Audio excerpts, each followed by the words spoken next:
What is up everyone, JPR Tech here, and today I'm going to show you how to take a time-lapse video with your Sony Mirrorless camera.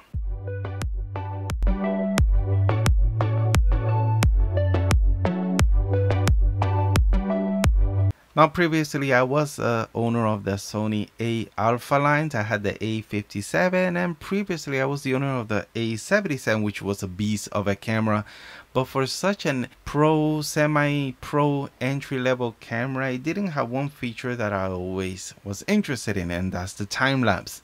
But with the mirrorless camera, inside your Sony's camera, the setting system, inside you actually have a, well, if I may say so, an Android OS. You actually have a app store that connecting through your Wi-Fi. You could download apps, and that's what we're going to talk about today. We're going to talk about the time-lapse app that costs $9. Now with the alpha camera, since they don't have a time-lapse feature, I had to go out and buy this $9 remote controller, which you had to do everything by hand. It was all manual, all the settings, the interval, the timers, and then you just lock the shutter button and it takes pictures away.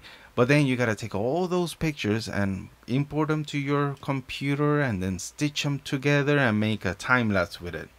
And that was just a hassle, and getting the timing right, I often got jittery time lapses. With the mirrorless camera, you do have an app that, opening it up, it did cost $9, so it was about the same as a remote controller, but there's a lot more features than a regular controller. For example, right off the bat, you're greeted with a theme selection, and here you're able to select presets that they already did for us. For example, you got the sunset, the sunrise, a night light, and depending on what you're shooting, they have a preset that gives you a ballpark setting for you to start with. But once you get used to it, you could head over to the custom, which actually unlocks a lot of other settings. So looking at the time-lapse menu settings, the first thing we have is, well, application tab is where all your presets are. You have the application settings, which we are going to dig on in a little bit. We got a self timer that you could tell it when to start taking the actual time-lapse, so you don't add a camera shake on your first frames. Then you got the frame rates that you could pick what your video format, what is going to output to, and I have it at 30p at 1080p. Then you got the focus area, which I'm not worried about because I am using a manual lens, which I recommend also. You also have ISO control. Then you have the white balance and creative styles and the picture effects that you could use to add color or kind of like a feel to your time lapse. And that again is advantages of use over a remote controller. You could actually theme your time lapse before even heading over to post. And then lastly, you have the focus magnifier for the manual lenses, for those that are manually focusing. That helps a little bit. And then another neat feature is a monitor brightness control. You could dim the monitor while it's doing a time lapse to save battery and of course to keep the heat down.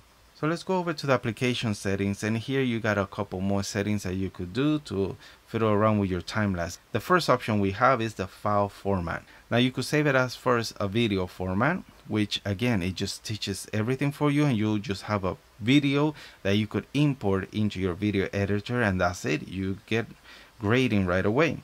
Or you could actually use the photos, and that just takes all the photos and keeps the photos in a folder, and then you're able to import those photos and then stitch them in post.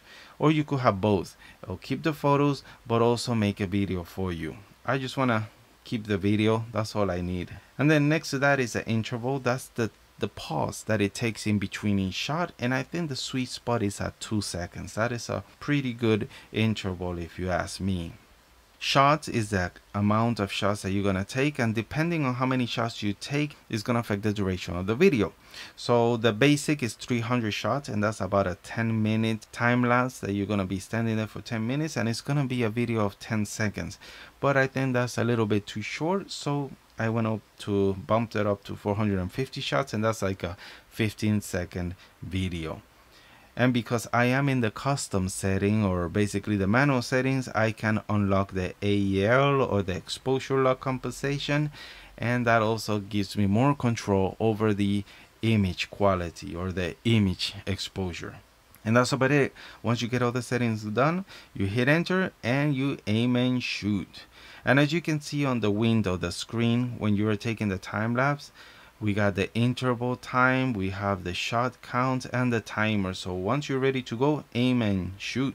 The interesting feature is you have the interval timer right there to show you when the next shot is going to take place. You have the count, the shutter shot count, that shows you how many shots you have taken, how many you have left, and a timer that counts down from your beginning of your shoot all the way to 0. And once it finishes to 0, you're done with your time lapse and you have your video ready. Another pretty cool feature I like on the screen is the timeline down at the bottom that puts thumbnails as you progress during your time lapse, and that's pretty cool feature. You could see the actual progress of all your shots, the movement through those little thumbnails. And once it's all finished, that's it. It stitches the video up for you. You could hit the playback button, and in the playback, when you're in the time-lapse app, you can only play back time-lapse video. You can't go into your photos folder or your movie folder, so you could just play back there. And just to warn you ahead of time, it is choppy when you play back the time-lapse from the camera itself, but don't worry, because once you import it to your computer, it's gonna be buttery smooth and it's just awesome. Another cool thing about the time-lapse app or using apps in this Sony Mirrorless system is that when you power off the camera and you turn it back on, it will still be on that app. So you will boot up into that time-lapse app, and that's convenient when you're moving into different spots and you want to do time-lapse quickly. But if you need to head over to the photo or your video camera to record regular videos, then you will have to exit the application, and that's something you gotta keep in mind when you power down.